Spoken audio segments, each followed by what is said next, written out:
Praise the lord, shalom to everyone, God bless you all.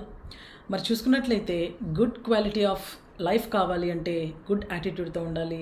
మరి ఎందుకు నేను ఈ యొక్క మాట తీసుకొస్తున్నానంటే, గుడ్ యాటిట్యూడ్ అన్నది మన జీవితంలో మన పరిస్థితుల వైపు కానీ, మనం ఫేస్ చేస్తున్నటువంటి డిఫికల్టీస్ వైపు కానీ మనం కలిగి ఉంటే ఎంత మరి లైఫ్లో సక్సెస్ఫుల్గా ఒక క్వాలిటీ ఆఫ్ లైఫ్ని మనం లీడ్ చేయగలుగుతామండి. మరి దీనికి బైబిల్ వాక్యం ఏం చెప్తుంది? ఎఫెసీ రాసినటువంటి పత్రిక 6వ అధ్యాయం 10వ వచనంలో, తుదకు ప్రభు యొక్క మహాశక్తిని బట్టి ఆయన ఎందు బలవంతులై ఉండడి. Ephesians chapter 6 and verse 10 in the New Testament of the Bible. Finally be strong in the Lord and in the strength of his might. హల్లెలూయా.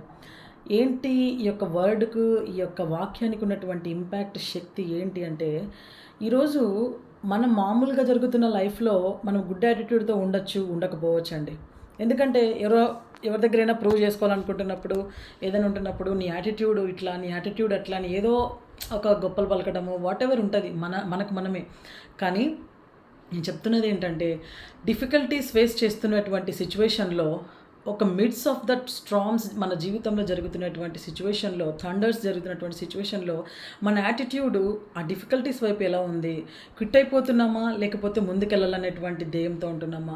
ఎందుకంటే మనం బలవంతులుగా ఉండాలనేటువంటి ఇదైతే దేవుడు చూపిస్తున్నాడు ఇక్కడ. Finally be strong. ఫైనలీ అంటే ఎందుకు ఇది తుదకు, ఇంకా లాస్ట్ వరకు కూడా నువ్వు ఫైనల్గా అంటే at the end of the stage వరకు కూడా స్ట్రాంగ్గా ఉండాలి. ఎందుకంటే బలం ఇచ్చేది దేవుడు అండి.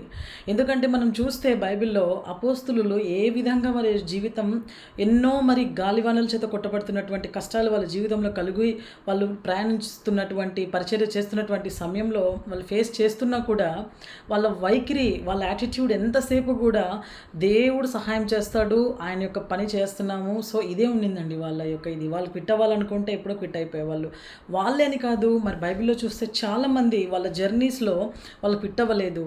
వాళ్ళ డిఫికల్టీస్లో వాళ్ళ యాటిట్యూడ్ దేవుని మీద ఆధారపడి ఉంది. ఈరోజు నేను చెప్పదలుచుకుంది ఏంటంటే, మీ ప్రాబ్లం ఏదైనా కావచ్చు, ఏదైనా సొల్యూషన్ లేని ప్రాబ్లమే కావచ్చు మీకు, but everything is possible to the God. కాబట్టి మీ ప్రాబ్లం ఏదైతే ఉందో, డిఫికల్టీ సిచ్యువేషన్ ఏదైతే ఉందో, ట్రస్ట్ హిజ్ వర్డ్, ఆయన ప్రే చేయండి.